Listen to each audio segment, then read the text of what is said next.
12시에 많은 참여 바랍니다. 자, 이어서 뉴욕 현지 연결해서 휴장은 됐지만 어떠한 소식들이 추가적으로 나왔는지 전반적으로 글로벌 증시 알아보겠습니다. 김한희 특파원 나오셨습니까? 네, 안녕하세요. 네, 자, 뉴욕 증시는 오늘 휴장을 했습니다. 자, 그런 가운데 연준 발언도 월요일 날 보자고 말씀을 해주신 바 있었었는데 중요한 내용들 짚어주시죠. 네, 뉴욕 증시가 대통령의 날을 맞아 휴장한 가운데 유럽 증시는 상승세를 이어갔습니다. 지역 정치 지도자들이 우크라이나 전쟁에 대한 긴급 정상회담을 촉구하며 방위주 중심으로 랠리를 펼쳤는데요. 3년 전 러시아가 우크라이나를 침공한 이후 방위 및 항공우주 주식의 가치는 2배 이상 뛰었고 이날 관련 지수는 거의 4% 급등했습니다. 독일 닥스 30 지수는 전장보다 1.26% 상승했고 프랑스 캬크 40 지수는 0.13% 올랐습니다. 영국 FTSE 100 지수도 0.41% 상승에 성공했고 범유럽 지수인 유로스탁스 50 지수는 0.48% 오른 채 장을 마감했습니다. 이날 유럽 증시는 우크라이나 전쟁 종식 가능성 등에 주목했습니다. 최근 유럽 증시는 긍정적 요소가 부각되며 연일 상승 랠리를 이어가고 있는데요. 특히 우크라이나 전쟁 종식은 유럽 증시 상승 요인으로 꼽힙니다. 트럼프 미 대통령은 어제 우크라이나 종전을 논의하기 위해 블라디미르 푸틴 러시아 대통령을 매우 곧 만날 수 있다고 생각한다는 입장을 밝혔는데요.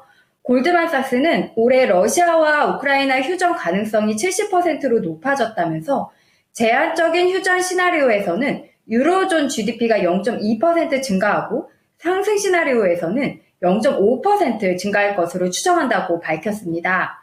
다만 우크라이나 종전 협상에서 유럽 패싱 우려가 확산하면서 유럽 정상들은 파리에서 긴급 정상회담을 열고 트럼프 대통령 유럽 배제 결정에 대응하는 방법과 향후 유럽 안보를 보장하는 방법을 논의하기로 했습니다. 글로벌 관세 전쟁 여파에도 여전히 주목하고 있는데요. 유럽연합은 미국이 관세를 부과하면 단호하고 즉각적인 대응에 나설 것이라는 입장을 밝히고 있습니다. 국제유가는 소폭 상승했습니다. 뉴욕 상업거래소의 3월 인도분 미 서부 텍사스 원유는 전 거래 대비 0.95% 오른 배럴당 71.38달러 수준에서 거래되고 있습니다. 원달러 환율은 1,440원 선 지지를 재확인하며 1,443원에 마감했습니다. 주요 6개 통화 대비 달러화 가치를 보여주는 달러 인덱스도 106대 중후반대를 주로 움직였습니다. 달러 약세는 관세가 원래 생각했던 것만큼 파괴적이지 않다는 낙관론과 러시아, 우크라이나 이야기가 나오고 있다는 두 가지 변수가 영향을 주고 있습니다. 네, 유럽에 대한 모멘텀들 좀 들어봤습니다. 그런 가운데 최근에 미국 경제와 관련해 경제 지표들은 무조건 좋게만은 나오지 않고 있습니다. 그런 만큼 연준 위원들의 발언들도 상당히 무게가 실리고 있는데요. 간밤에는 어떠한 내용들이 나왔습니까? 네, 연준 위원들이 금리 인하 당분간 중단 쪽으로 방향을 틀고 있는 것 같습니다. 트럼프 관세로 물가 위험 수준 경고가 나오면서 금리 인하에 제동이 걸리고 있는 모양새인데요. 오늘 미셸 포먼 연준 이사는 인플레이션을 낮추는 진전이 계속될 것이라는 확신을 더 얻고 싶다고 했습니다. 오히려 인플레이션 위험이 남아있다고 평가했는데요. 포먼 이사에 이어 발언을 한 패트릭 하커 필라델피아 연은 총재도 현재 통화 정책이 여전히 제약적이라면서도 경제 성장과 생산이 회복력을 유지하고 있으며 노동시장이 균형을 이루고 있다고 진단했습니다. 두 인사 모두 당장 금리 인하 필요성은 없어 보인다는 점을 강력하게 시사한 겁니다. 이번에는 테슬라 이야기인데요. 테슬라 판매량이 급속 감소하고 있다는 소식입니다. 뉴욕에서는 머스크 반감이 위험 수준이라는 보도가 잇따라 나오고 있는데요. 특히 미국에서 테슬라 중고차 매물이 1년 전보다 급증했습니다.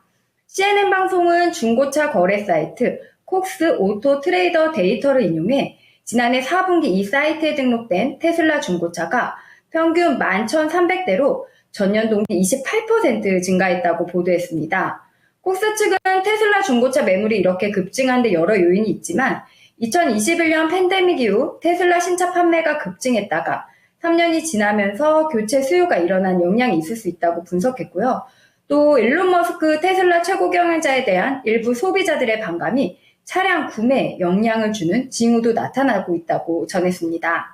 시장 조사업체 모닝 컨설트의 잠재적인 차량 구매자 대상 설문조사에 따르면 구매자의 32% 정도는 테슬라 구매를 고려하지 않을 것이라고 답한 것으로 나타났습니다.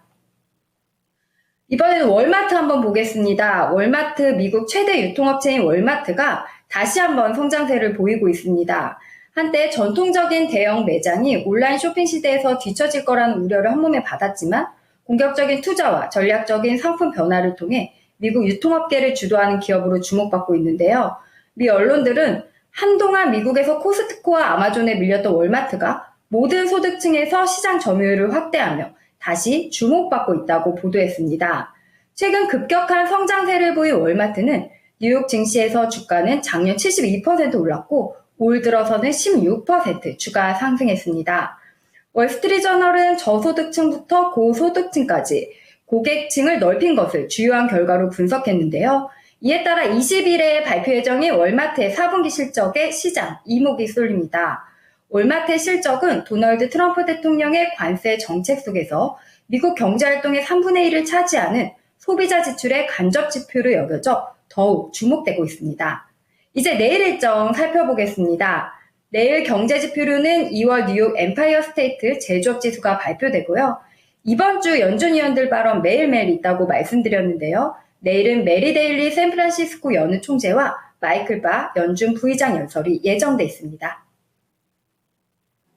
자, 내일 발언에서는 또 어떻게 금리 인하에 대한 얘기를 말하게 될지 지켜보도록 하겠습니다. 오늘 말씀 감사합니다. 네, 감사합니다. 지금까지 모닝인 뉴욕이었습니다.